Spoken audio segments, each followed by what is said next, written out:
Mga 10 signs and symptoms ng colon cancer. Ayon sa datos, ang colon cancer ay ang pang-apat na nangungunang sanhi ng pagkamatay sa buong mundo. Karamihan sa kaso ng cancer sa colon ay hindi nagpapakita ng mga sintomas, kung kaya kapag hindi nalaman ng maaga, ay maaari itong humantong sa pagkalat ng sakit sa iba't ibang bahagi ng katawan. Gayunpaman, may mga ilang palatandaan ng maagang senyales ng sakit na ito, na maaaring makatulong para sa agarang pagpapatingin sa doktor.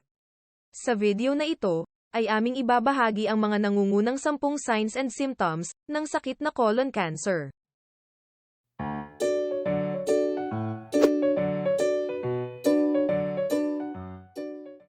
Number 1. Diarrhea.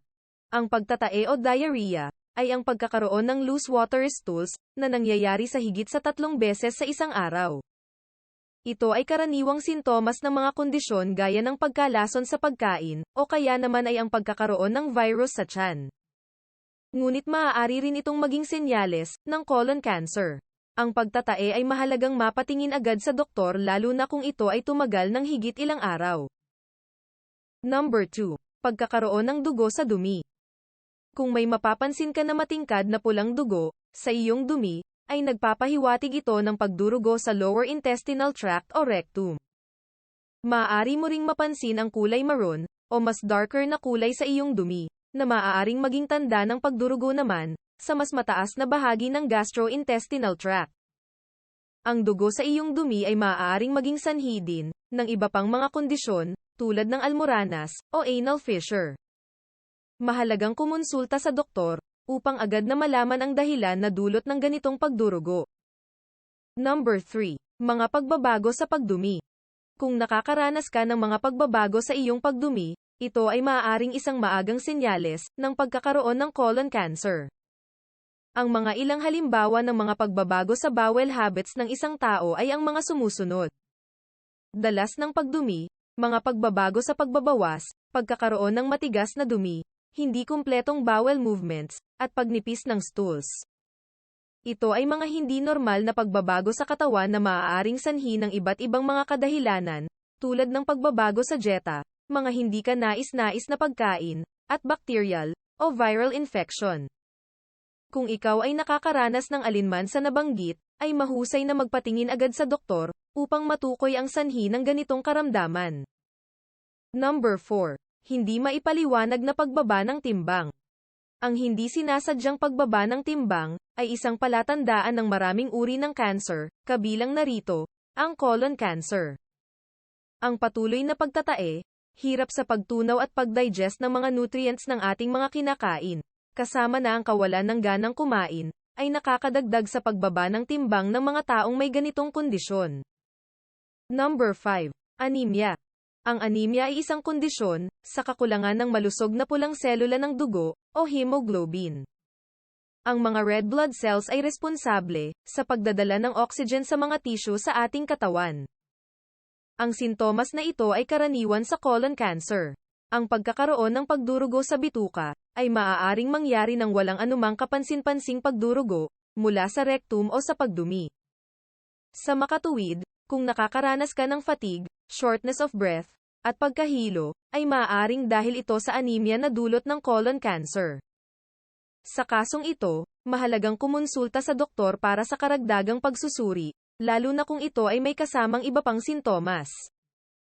Number 6. Kawalan ng ganang kumain.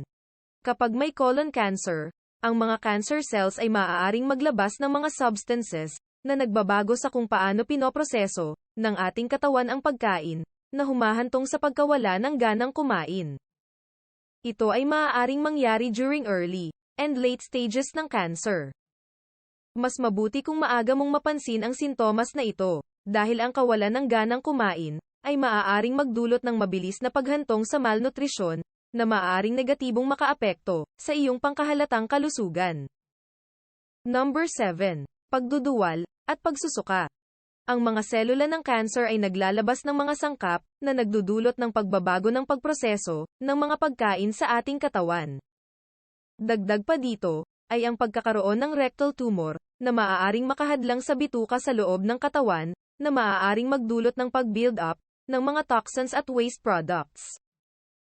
Habang sinusubukan na alisin ang mga nakakapinsalang lason na ito palabas sa katawan, ay makakaranas ang mga taong may ganitong karamdaman, ng pagduduwal, at pagsusuka, kasama pa ng mga ibang sintomas na nabanggit. Number 8. Pagkakaroon ng pelvic pain. Ang pananakit ng pelvic ay hindi isang maagang senyales ng colon cancer. Ngunit ang pagkakaroon ng pelvic pain ay maaaring magpahiwatig na ang mga cancerous cells ay kumakalat mula sa bituka patungo sa pelvic region. Ito ay isang seryosong komplikasyon na nangangailangan ng atensyon na medikal. Number 9. Pananakit ng tiyan. Ang pananakit ng tiyan ay isang pangkaraniwang sintomas ng maraming iba't ibang mga kondisyon, ngunit maaari rin itong maging isang maagang senyales ng pagkakaroon ng colon cancer. Tulad ng naunang nabanggit, kapag ang mga cancerous na tumor ay lumalaki sa colon, maaari silang makasagabal sa bituka sa tiyan. At maging sanhi ng pag-build up ng gas, at waste products, na maaaring magdulot ng cramps, at bloating. Number 10. Chronic fatigue. Ang chronic fatigue, ay isa pang senyales ng cancer sa colon. Sa katunayan, natuklasan ng mga mananaliksik na ang fatigue ay nangyayari, sa humigit kumulang na 80% ng mga pasyenteng may colorectal cancer. Samantalang 30% naman ng mga pasyente ay nakakaranas ng chronic fatigue, lalo na sa mga pasyenteng sumasailalim ng chemotherapy. Gaya ng mga naunang nabanggit, ang colon cancer ay kadalasang humahantong sa malnutrisyon at pagbaba ng timbang na parehong nagiging resulta ng chronic fatigue. Kaya kung ikaw ay nakakaranas ng mabilis na mapagod, ay mahalagang magpatingin agad sa doktor. Ang pagkakaroon ng pangunawa sa mga senyales at sintomas ng colon cancer ay sadyang napakahalaga. Dahil ang maagang pagsusuri ay maaaring humantong sa mas matagumpay na gamutan.